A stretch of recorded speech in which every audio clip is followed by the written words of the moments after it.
Good morning, everyone, and welcome to Insight Retreat Center's third mini retreat. Today's mini retreat will be led by Matthew Brensilver and a cadre of resident volunteers. My name is Heather Gardner. I'm a resident volunteer here, and I'm joined today with my camera person, Willow Mills.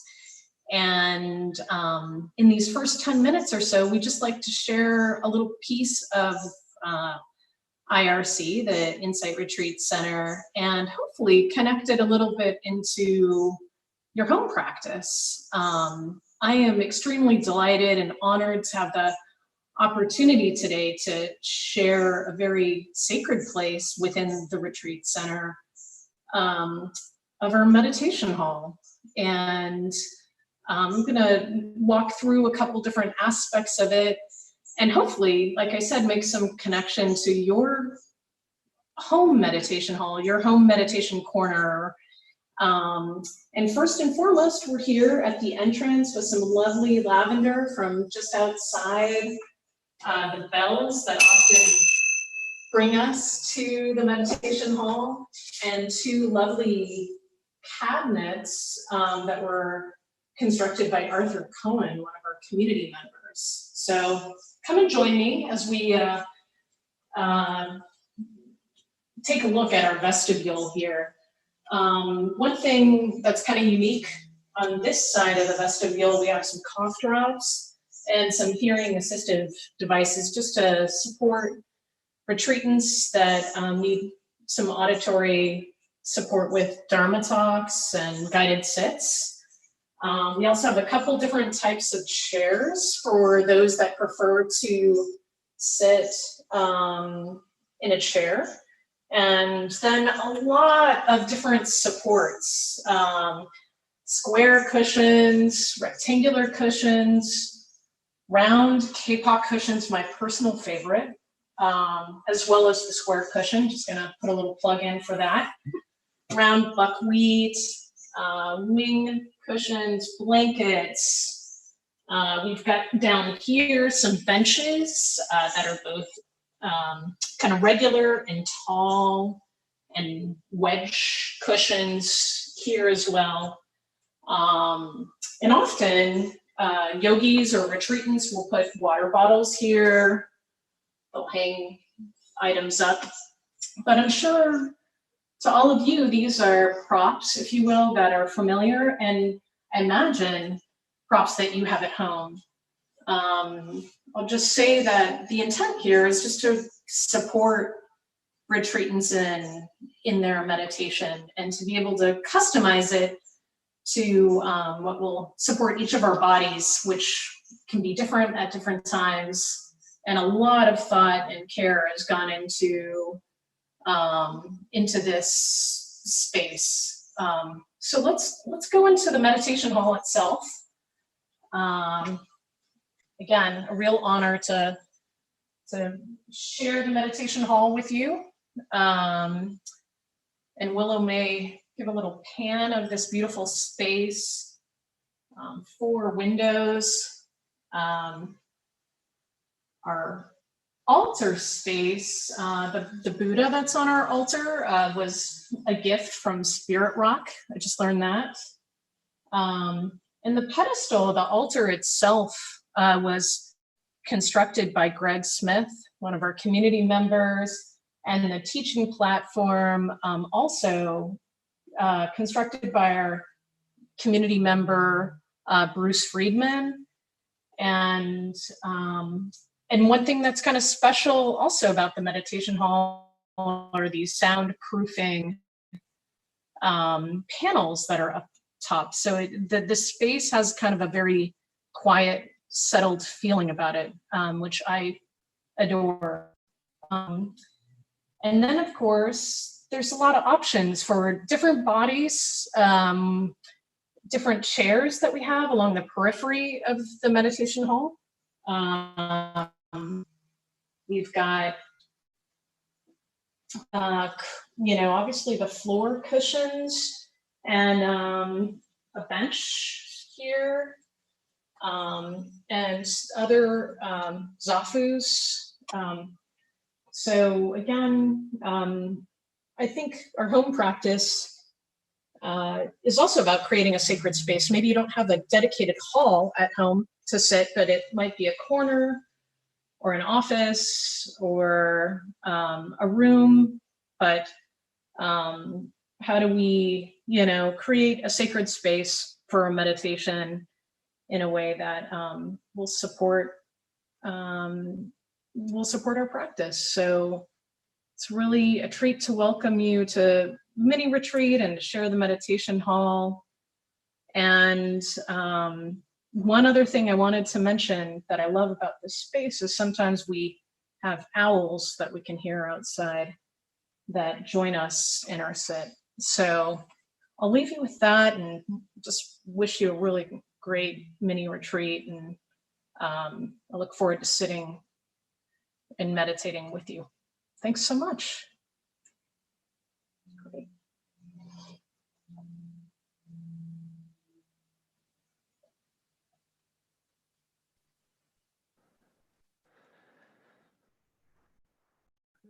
So hi, folks. Welcome. I think maybe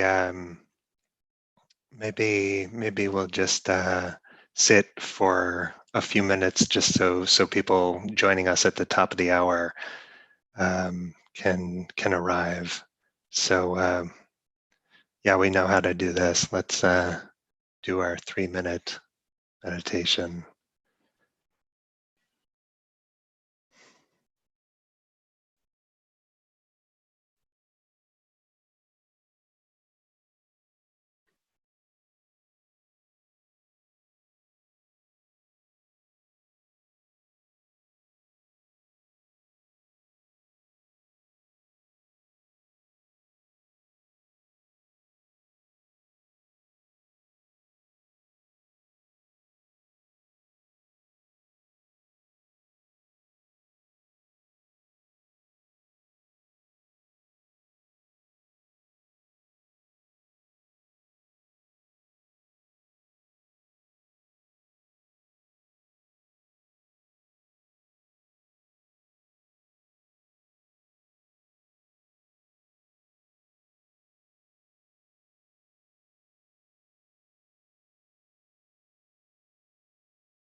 So welcome, welcome.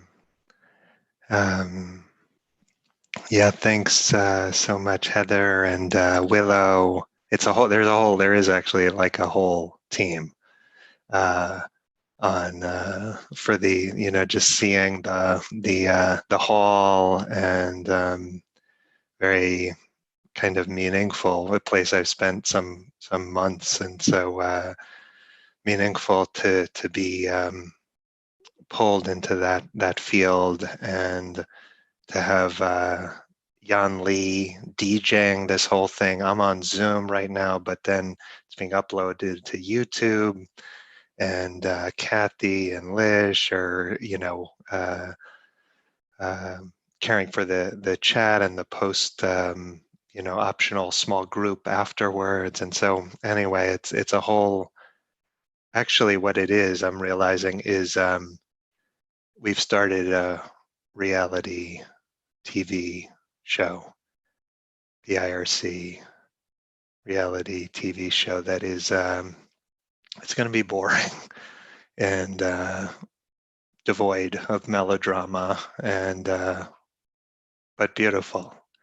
And I'm happy to, just feel into the threads of connection to the Sangha, to that land, to that hall, to the RVs, to all the loveliness. And it feels right to punctuate these days with a kind of hit of retreat. Yeah, and so that's the intention for these couple hours we're together, is to to really, it's a little different than an actual daily sit or something like that. It's like, okay, how can we touch into the energy of retreat?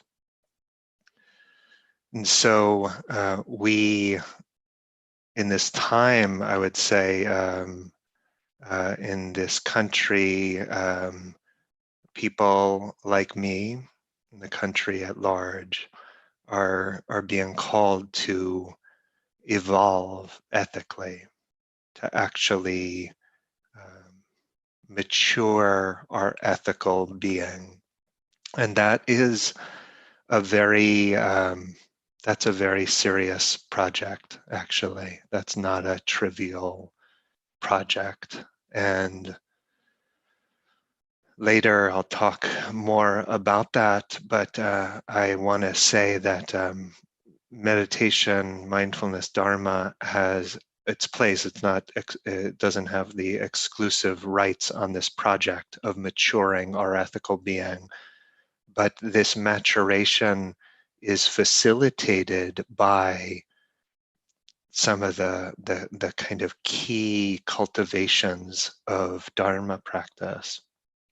And so to grow up ethically entails a measure of self-knowledge, of like really understanding ourselves better, of understanding wholesomeness, of not rationalizing the defilements, of not colluding with greed, hatred, delusion, not colluding with the ways that delusion rationalizes greed and hatred, to know ourselves well.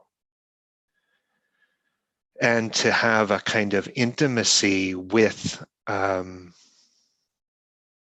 experience of suffering. That's part of what retreat is about, actually. Part of it, the schedule, the structure, the instructions, the relentlessness of it, is intended to allow us to get freer amidst a wider range of conditions. But in that process, we must become intimate with our own suffering, however small or great that is. And out of that kind of intimacy emerges a kind of the ethical impulse. The practice helps us mature our ethical being in giving us a certain kind of willingness to grieve. There are growing pains in growing up. There are growing pains in growing up, ethically speaking. Yeah, that's not it's not free of pain. And so we learn to actually grieve, grieve the death of our illusions, and grieve the depth of pain that is the world. There's a spirit of renunciation, that to grow up ethically entails trade-offs of energy, of power, of money, of resource, and it's not something for nothing. The Dharma is not something for nothing, and there is a kind of courage cultivated through Dharma practice to relinquish familiar understandings of ourselves, the kind of inherent fragility of ego. And in this project of growing up ethically, which it's never really complete, but in this project, like, the egoic forces complicate everything. And so we learn to be fluid and absorb the kind of the impacts of the pain of our own clinging. To really witness that, to learn to let go, to learn to drop some measure of defensiveness. And in this freedom, in this non-defensiveness, we can change, we can grow, begin to grow up more. We're being asked, to do it.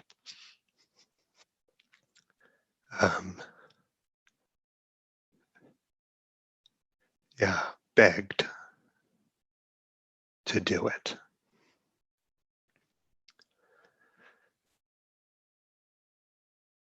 What does this actually look like as we practice? In a certain way, so much of this is encoded in the genius of practice itself. We don't have to get busy with all of this. We don't have to track all the words I'm saying. We don't have to find our place amidst all of it. When we sit, when we're in retreat, as we are for these couple hours, we get really simple. And in a way, we entrust our heart to the logic of the Dharma, the genius of the Dharma. And what's asked of us is our sincerity, our willingness to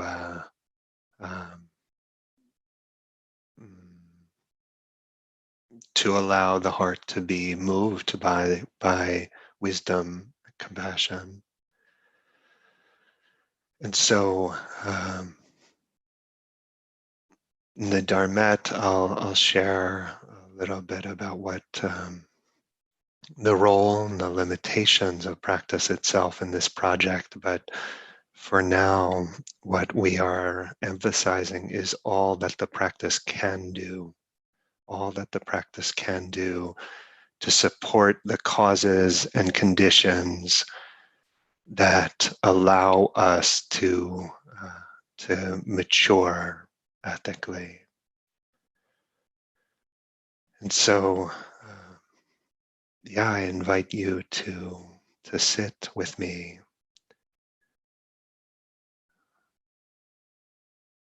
And so, finding a posture that feels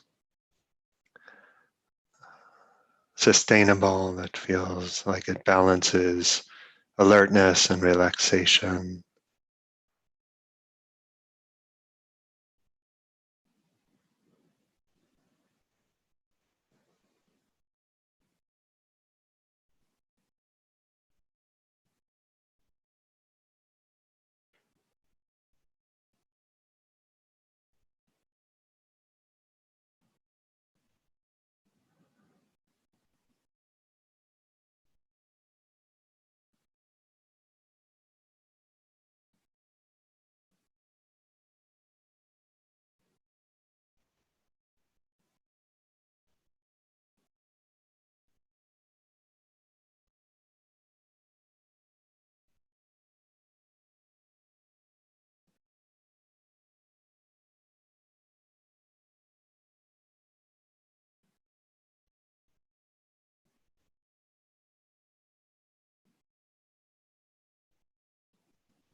And sometimes when someone can't sleep, we tell them to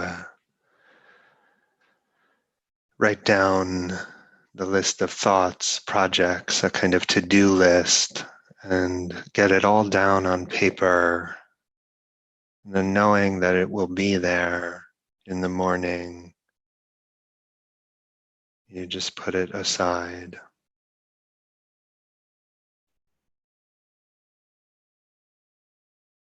In the same spirit,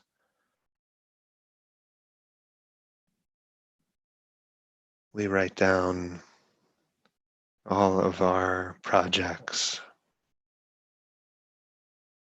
even the project of growing up, maturing ethically. We just write it down and leave it aside and settle into the stillness and silence and simplicity.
This center channel of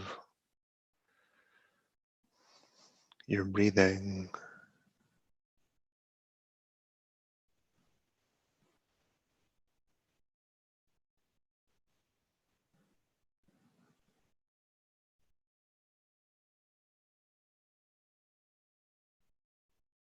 body animated by the breath.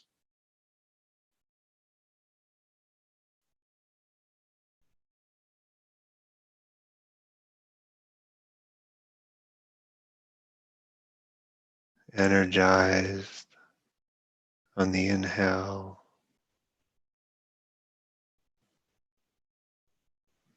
and soothed on the exhale.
We get to be so simple, and yet goodness accrues in many ways amidst the simplicity.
Almost like we use the breath as a way of smoothing out the energies in body and mind.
It's so natural for the mind to check on the status of our projects, to assure our safety, to orient to threat and opportunity,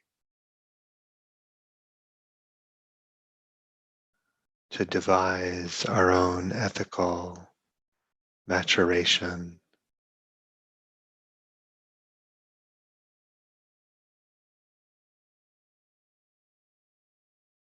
We just write all of that down on the list and rest with your body as it breathes.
What would it mean to practice kind of radical nonviolence towards your experience itself?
In a minute, I'll ring a bell to signal the end of the sit.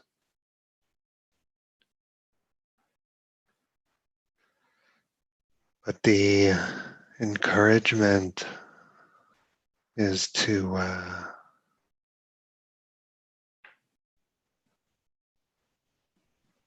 nurture a kind of attitude or inner Dharma posture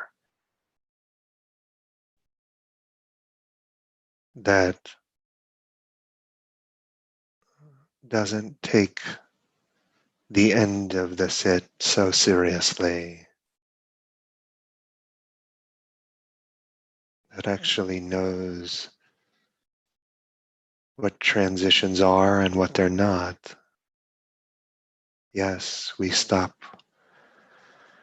one activity and begin another, but it's woven through seamlessly.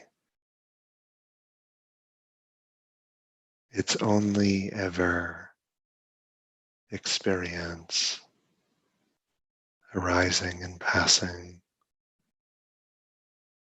different configurations of sound and sensation and thought, but one fabric.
So thank you. It's good to sit with you.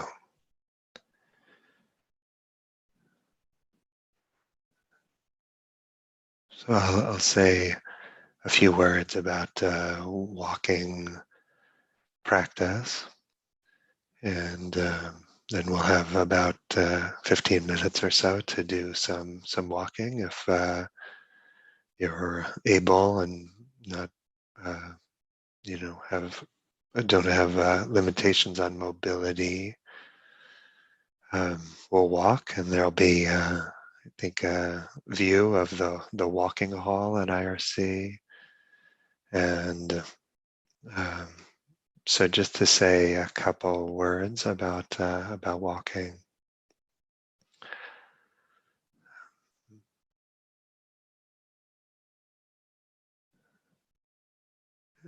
In some ways, it's a walking practice is a bridge between daily life practice and sitting practice, insofar as it adds the visual field, it adds movement to the sitting. And so we actually get to see, in a sense, how the visual field impacts associative thinking. And it's pretty profound. Anytime we see anything, there's a kind of recognition and papancha, mental proliferation. And so sometimes as we walk, it may be useful to actually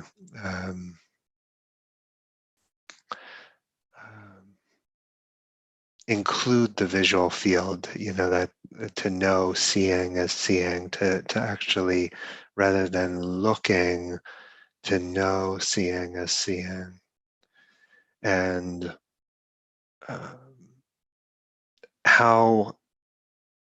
what the aperture is for your attention, whether it's very narrowly, sometimes I'll use a single toe as I walk as the anchor. Where the breath was, there the sensations of the toe can be.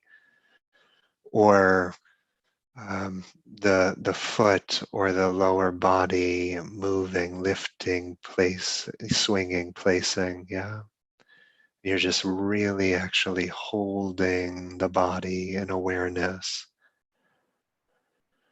Or we we may actually broaden that to be a kind of more open in our awareness. The aperture of the attention expands, and you can use your judgment, like what feels like it brings some sense of openness, stability, seclusion. And you might choose a path, you might take a walk if it's okay to be out and take a walk and you're in the neighborhood. Yeah, please do. And just stay close into your experience. And knowing that the proximate cause of a moment of mindfulness is another moment of mindfulness, right? And so we're actually inclining towards it to create a certain kind of momentum of mindfulness. Yeah, excuse me. So we have some walking models there, and if you're supported by that, keep that screen open and walk in your room, and you'll hear a bell at 10:50 Pacific time. So 15 minutes, and we'll come back and do a sit and have a Dharmette and a chance for some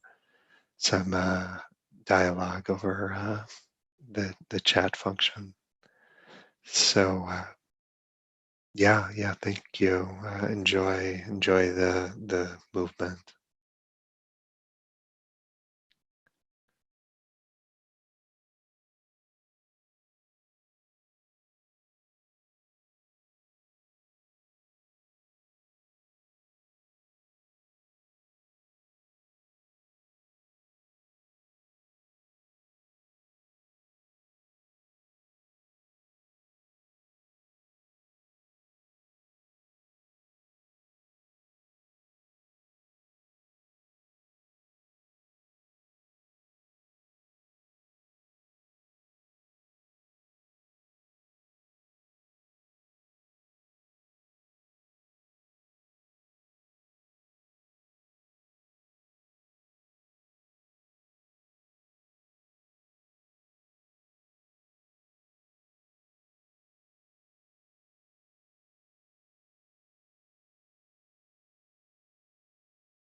So settling in once again,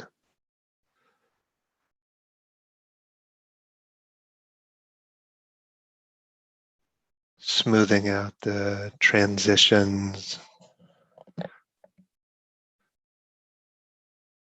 with awareness, tenderness.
In this moment,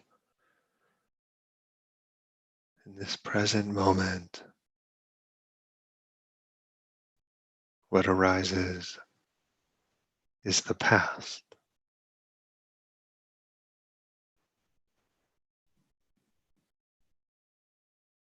Not merely memory, but all of the strands,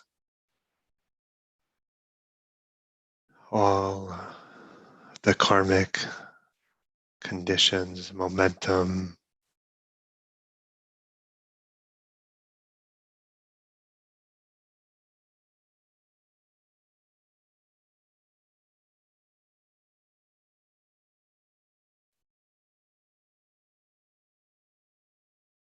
the pain and the goodness. It all comes rushing into this moment.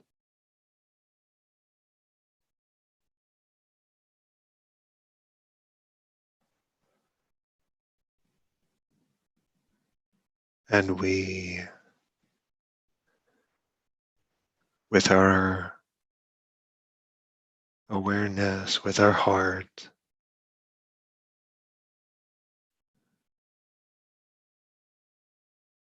bless it.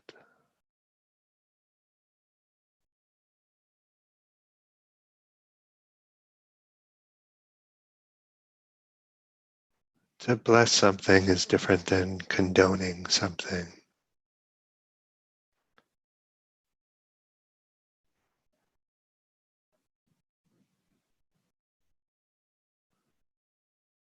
We give permission for what has come to be here, to be here.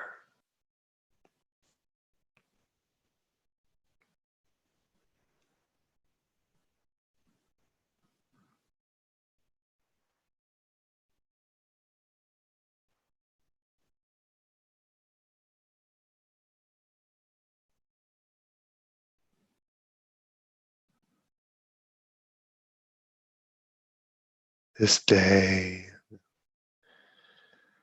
these weeks, these months, this life, 400 years,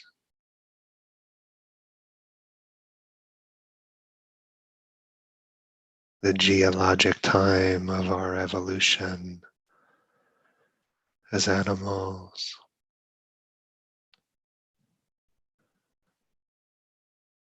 It's all here.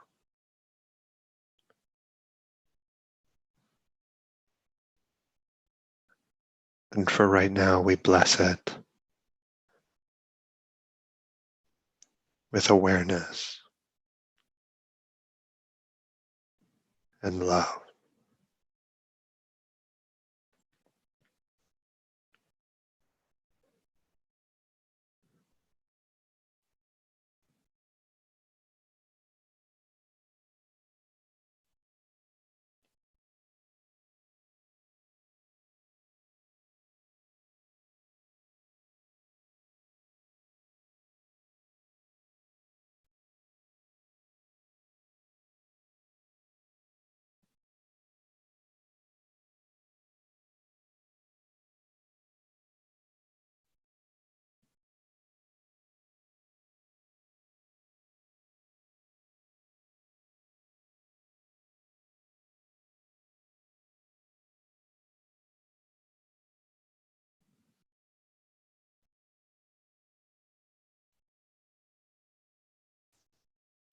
So I'll be quiet now for some time.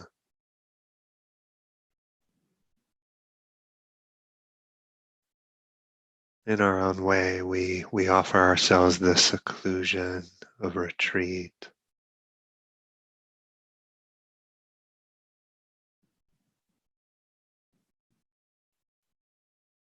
the simplicity of what's here.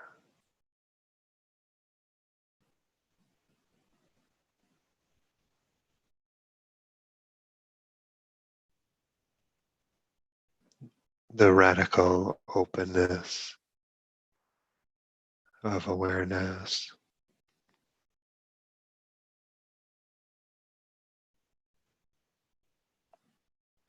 solidarity of our hearts.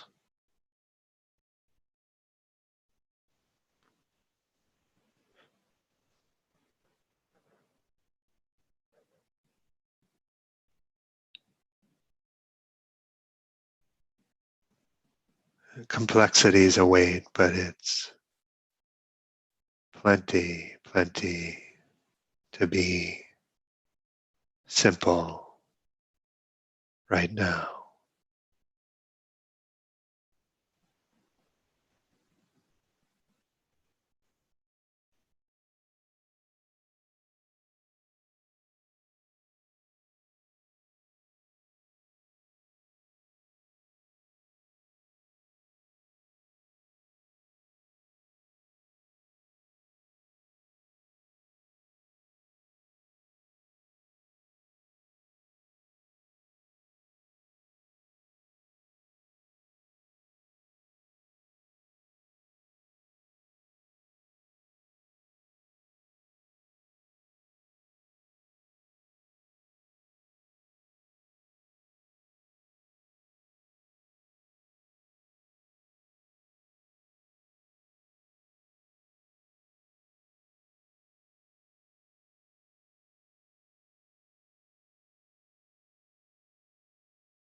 In this last minute of the sit, just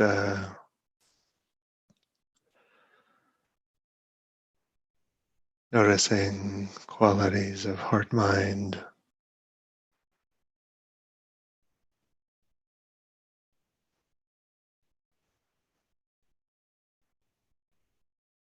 the effects of stillness, of intention,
Thank you.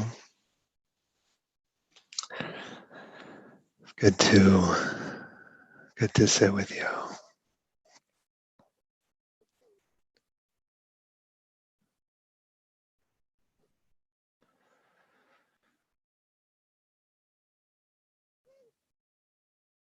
So I'll offer a few reflections here, and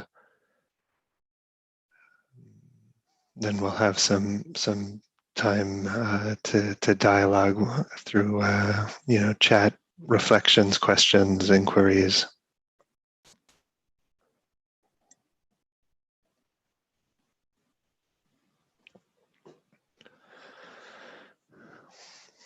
So heard Joseph Goldstein Dharma talk joked that there are a lot of debates about the Dharma, but nobody says you should cling, right? And similarly, nobody says that practice is all about multitasking, right? Nobody recommends doing lots all at the same time, partially fragmenting our attention. And yet, a complete life must be about two things: about caring for ourselves and caring for others. In his eulogy of George Floyd, the Reverend Al Sharpton said something like,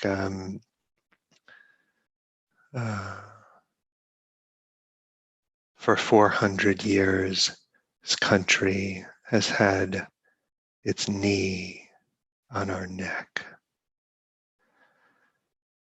And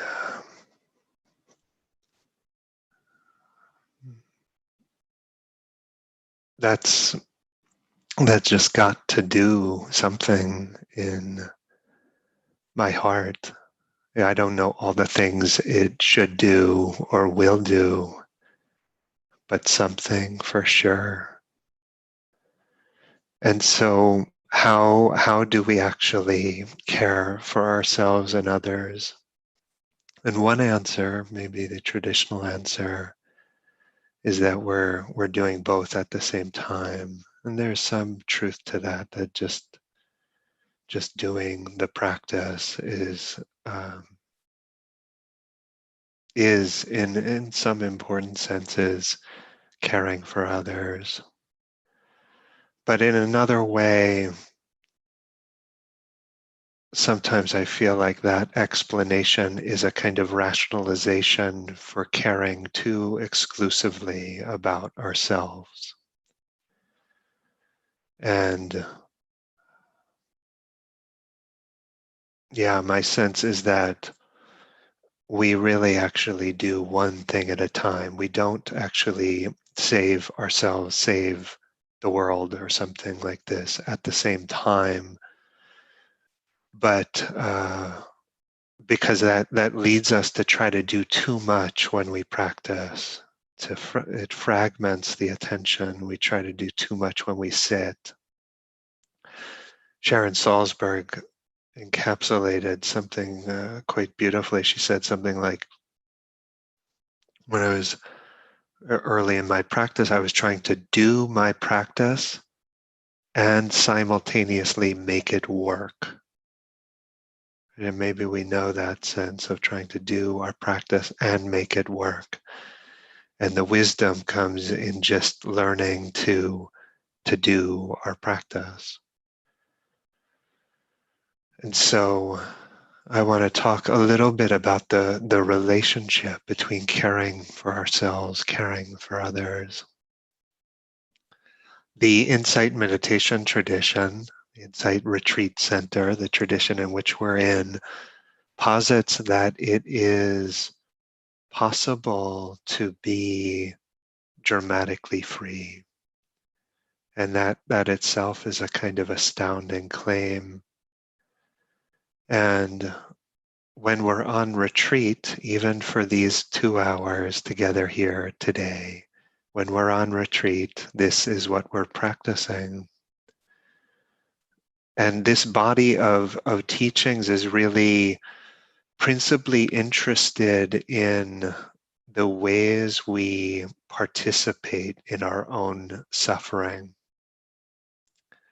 Importantly, it doesn't claim that our suffering has no causes outside ourselves. The Buddha acknowledged in a famous kind of or passage that was highlighted by Stephen Batchelor's reformulation of karma.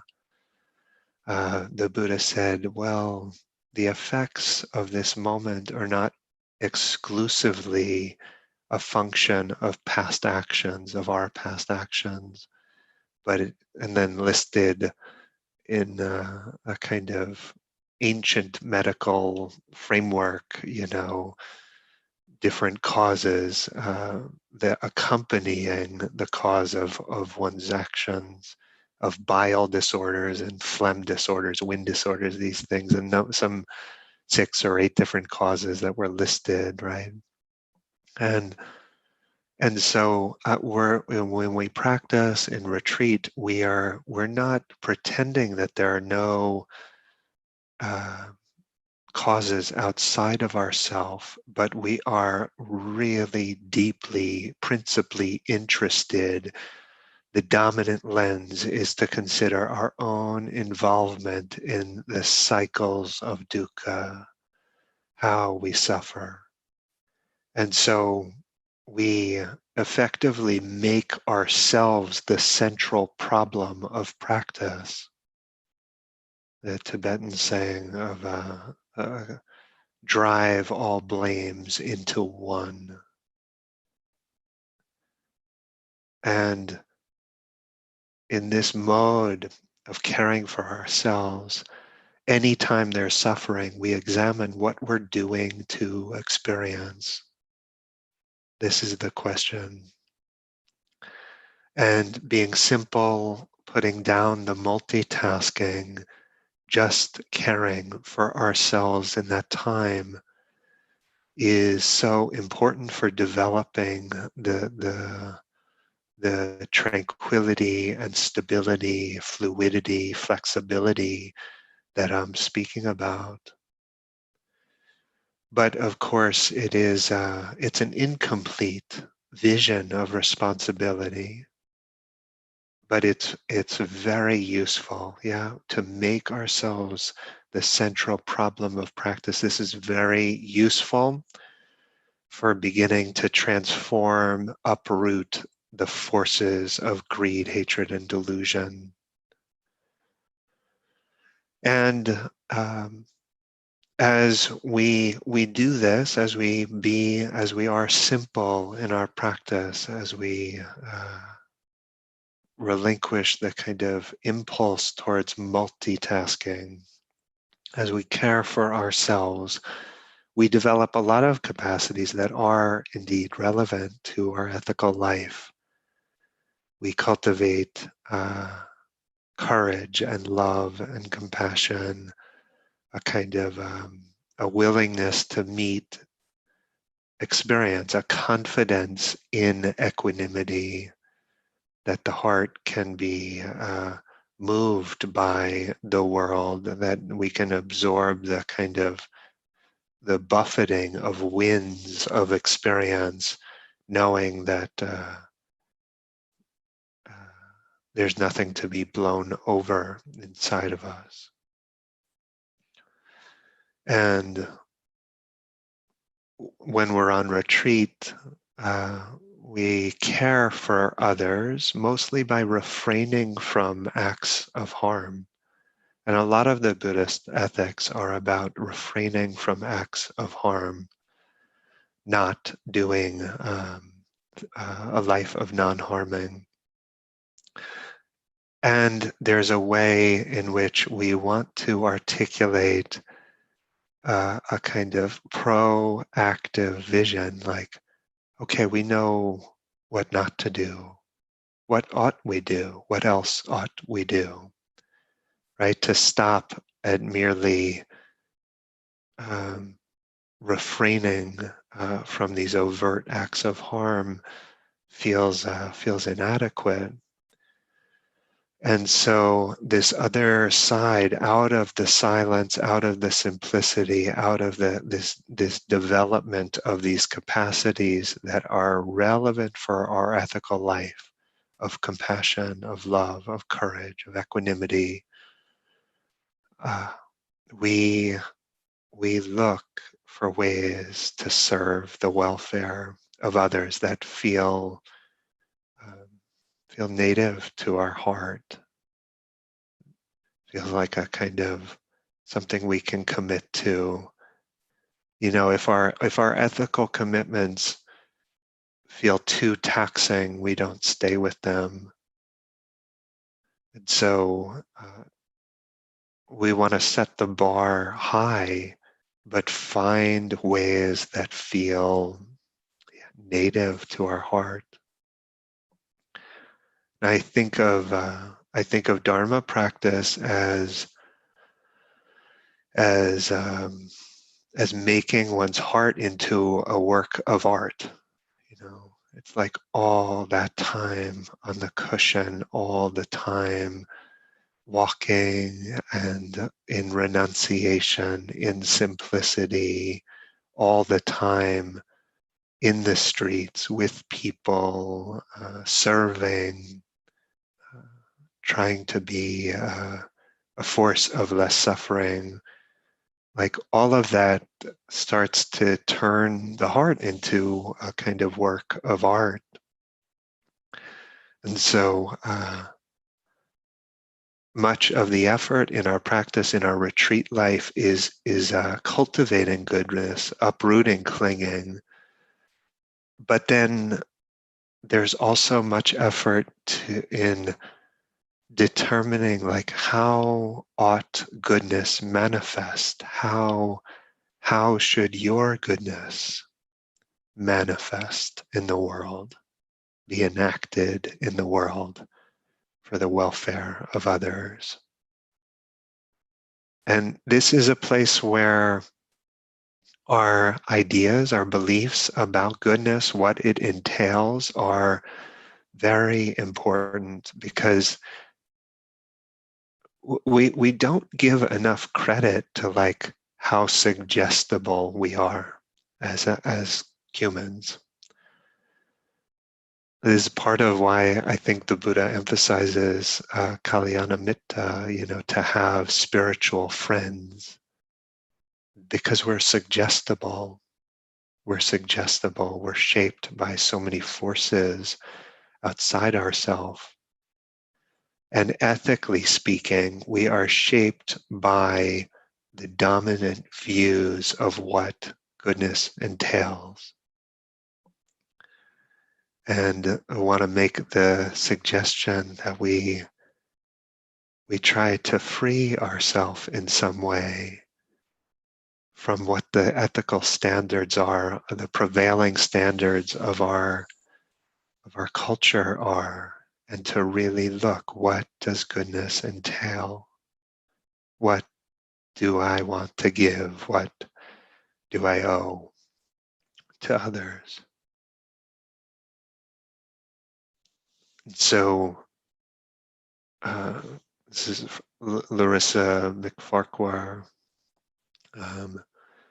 wrote a book kind of about saints, sort of ordinary saintly kind of characters, and called them do-gooders. She wrote, it's usually assumed that the reason do-gooders are so rare is that it's human nature to care only for your own. There's some truth to this, of course, but it's also true that many people care only for their own because they believe it's human nature to do so.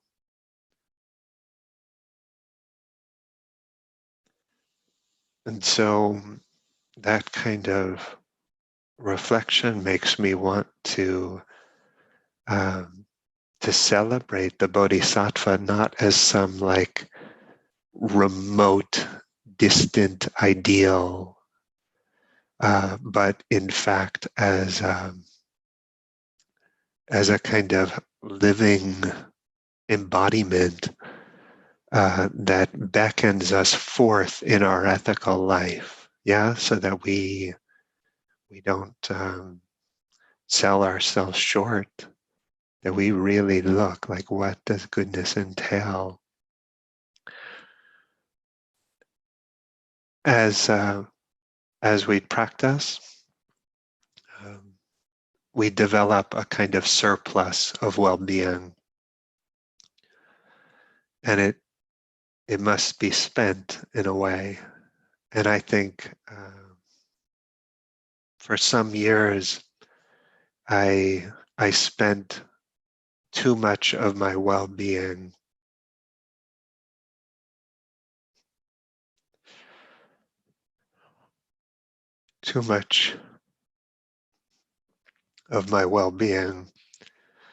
on myself. A certain kind of complacency. Not that I have been living a life of harm or ungenerosity or anything like this, but I think I spent too much of my well-being on myself. And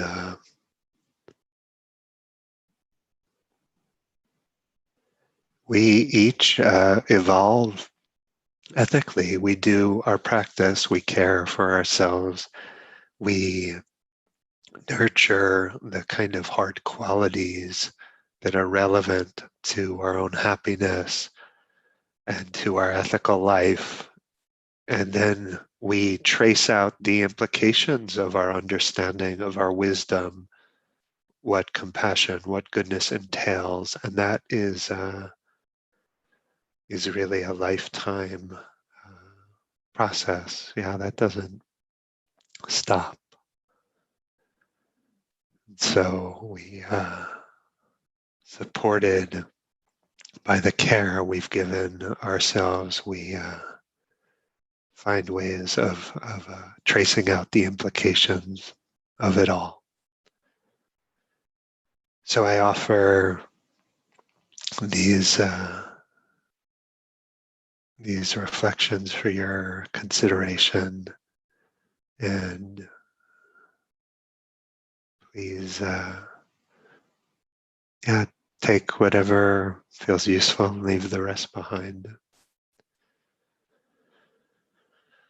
So we can, I think, direct our attention to, I'll take a look at the chat here. And if there are questions or reflections or inquiries, anything, I've got the chat box open, so can take something and respond as best I can.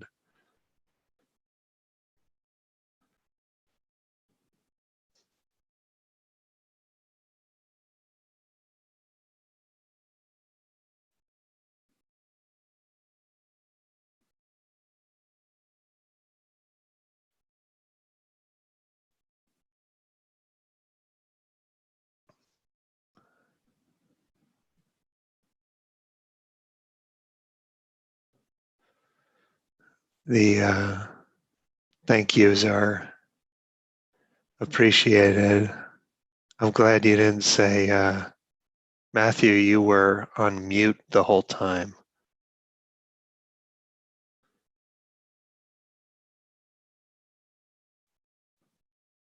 Do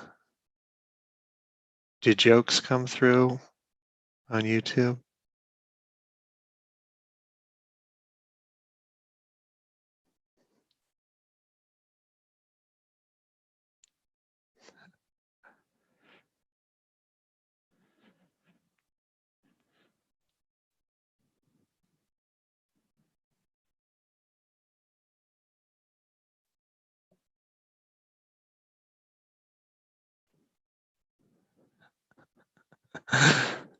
Mhm.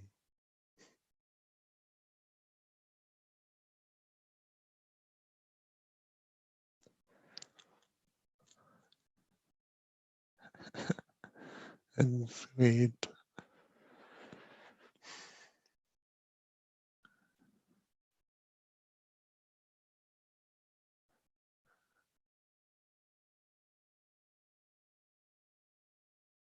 Mm.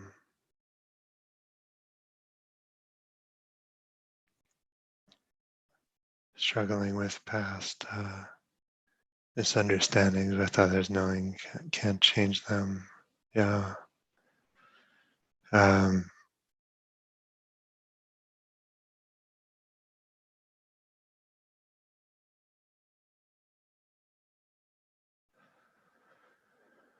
yeah. Yeah. Well, just a word. Okay, now they're coming here.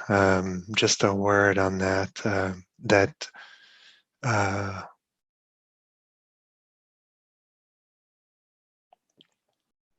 it's painful to be misconstrued. Yeah, by people, and yeah, it's like certain kind of equanimity in being misconstrued. That's very painful, you know. And then the piece of some bit of our own hearts not landing in their heart, the kind of complexity of that.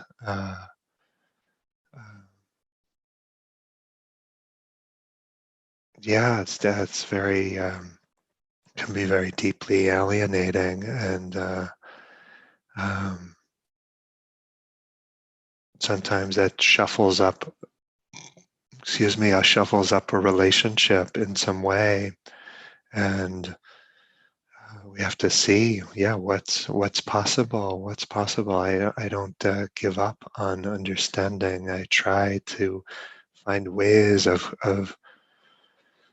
of construing each other's hearts as we construe our own.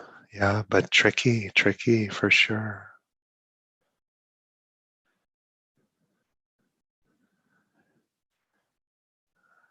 Yeah, so Catherine asking about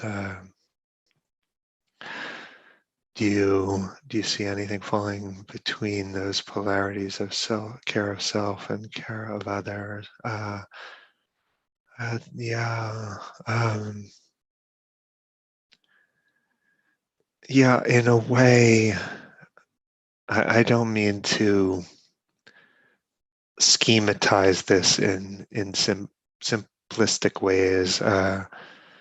In a sense, yeah, of course, our practice as we sit and cultivate these sort of qualities that are like directly relevant to our ethical lives, we can really rightly say we are caring for ourselves and for others, because a lot of our ethical life is in the just no matter what we're doing in the world, how we're engaging with the larger society, so much of the footprint of our life is in the pedestrian, ordinary relationships of our own circle. And it's not a trivial thing in those circles to be a cause of joy and safety and peace. Yeah, this ripples out. Or just, one of my teachers would say, like out of the pores of our being is a kind of quiet blessing of sorts. This is real. We notice this over the years, decades of practice, that we come to have a kind of just in our ordinary lives, a kind of ripple effect. Yeah, happiness is not a product of a single person, but is a property of groups, says the kind of social networking research. Yeah. So this is a dimension of that, but there's a way in which I think probably in the insight tradition we've not given enough attention to what the ethical implications of silence are, of freedom are, of love are, of stillness. Yeah, what are the implications? And tracing those out a bit and not being influenced by what the dominant perspectives are. Like, let's look. What does goodness entail? Yeah.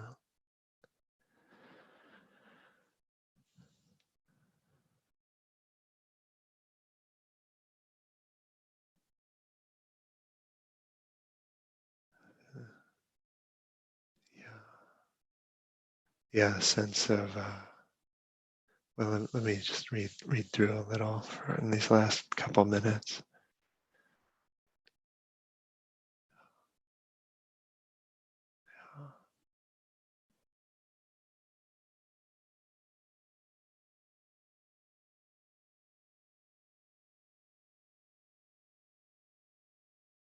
Yeah. Um, yes, Heavy saying, can you say something about the sense of the enormity of the problem, and how is there a kind of impact? Yeah, just a drop of water in the ocean. Um,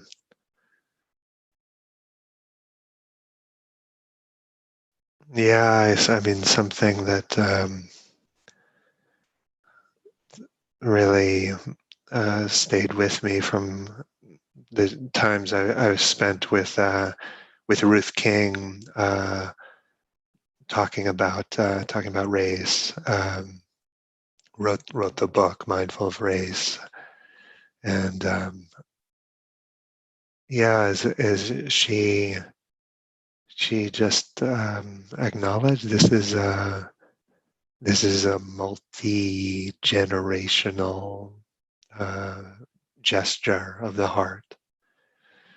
And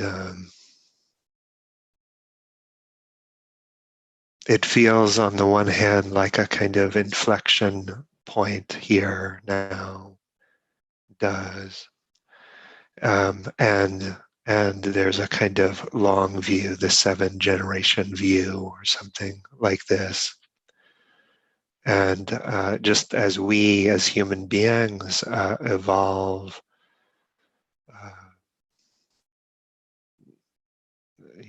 ethically, societies evolve, must evolve, yeah, too. And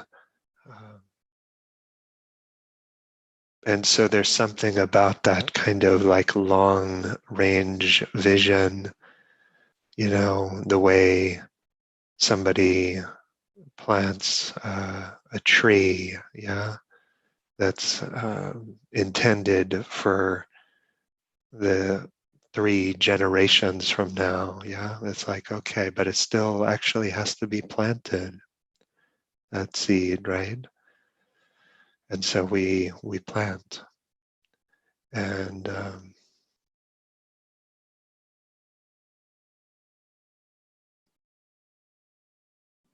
yeah, maybe I need to pause there. It's powerful to be with you. Appreciate the opportunity to practice in this way together, in this time together, and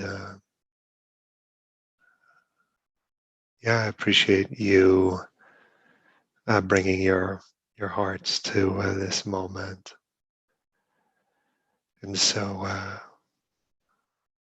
we'll finish here, and people who want to continue the conversation in small groups for maybe just 15 minutes or so, concluding by 12:20, I believe, can share your email in the form that was posted. And maybe Lish, are you going to you want to say a word about that? Sure. First, just thank you so much, Matthew. For sure. Yeah. And thank you to everyone who was with us today for co-creating this mini retreat, because we do this together. And we'll be doing this every Wednesday, so please come again. And if you'd like, we will have some time, as Matthew mentioned, to have a Zoom call, just briefly say hello, go into groups of 4, and just individually share any reflections on the teachings or your practice today. So with that, for those that are going to be leaving us, we thank you, and may the merit of our practice together today be of benefit to all beings.